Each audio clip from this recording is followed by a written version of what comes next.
Students అందరూ కూడా కొంచెం కంప్లైంట్ చేయడం జరిగింది సోమవారం జరిగిన పీజీఆర్ఎస్లో.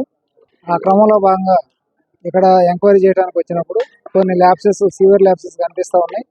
స్టూడెంట్స్ ఏదైతే అభియోగం మోపబడిందో అవన్నీ ప్రూవ్డ్ కింద కనిపిస్తున్నాయి కాబట్టి దీని మీద 24 అవర్స్లో సంబంధిత స్టాఫ్ మీద కూడా యాక్షన్ తీసుకోవటం జరుగుతుంది. సివియర్ చర్యలు కూడా తీసుకోవడం జరుగుతుంది. భవిష్యత్తులో ఇటువంటి జిల్లాలో ఏ హాస్టల్లో కానీ ఇటువంటి ల్యాబ్సెస్ జరగకుండా చేయడానికి ఇమీడియట్గా ఇంపోజ్ చేస్తాం.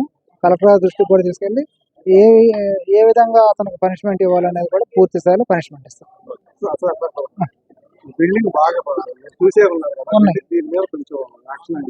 ఓకే, మా బిల్డింగ్ నేను 4 నెలలు అవుతుందండి ఇక్కడ బీడీ సోషల్ వెల్ఫేర్ ఇన్ఛార్జ్ తీసుకొని. జిల్లాలో 32 సోషల్ వెల్ఫేర్ బిల్డింగ్స్ ఉన్నాయి, గర్ల్స్ కానీ బాయ్స్ కానీ. అవి ఎప్పుడో 20 సంవత్సరాల పూర్వం కట్టిన బిల్డింగ్స్. వాటి కండిషన్స్ కూడా బాగాలేదని గవర్నమెంట్కి కలెక్టర్ గారి ద్వారా ప్రపోజల్ కూడా పంపించడం జరిగింది. ఈలోపు గవర్నమెంట్ నుంచి వచ్చేటప్పటికి లేట్ అవుతుందని లోకల్ సిఎస్ఆర్ ఫండ్స్ కూడా రైజ్ చేయడానికి కలెక్టర్ గారు కూడా ప్రయత్నాలు చేస్తున్నారు. ఇప్పుడు మొన్న కలెక్టర్ గారు జిల్లా వ్యాప్తంగా 300 ఫ్యాన్లు, 300 ట్యూబ్ లైట్లు కూడా ఇవ్వడం జరిగింది ఎస్సీ బీసీ హాస్టల్ కన్నిటికి కూడా. భవిష్యత్తులో ప్రభుత్వ పరంగా ఏవైతే చర్యలు తీసుకొని ఇన్స్టిట్యూట్స్ బాగు చేయాలో వీలైన త్వరగా తీసుకోవడానికి కూడా ప్రయత్నం చేస్తాం.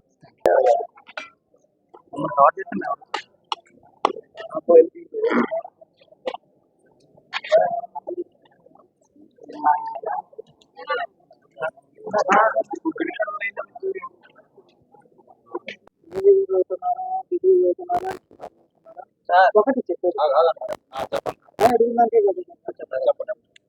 క్యాస్ట్ దాని మీద కానీ గట్టిగా ఫోర్స్ చేసి డిపార్ట్మెంట్ కనిపిస్తుంది నాన్ బేసిక్ సెక్షన్ తర్వాత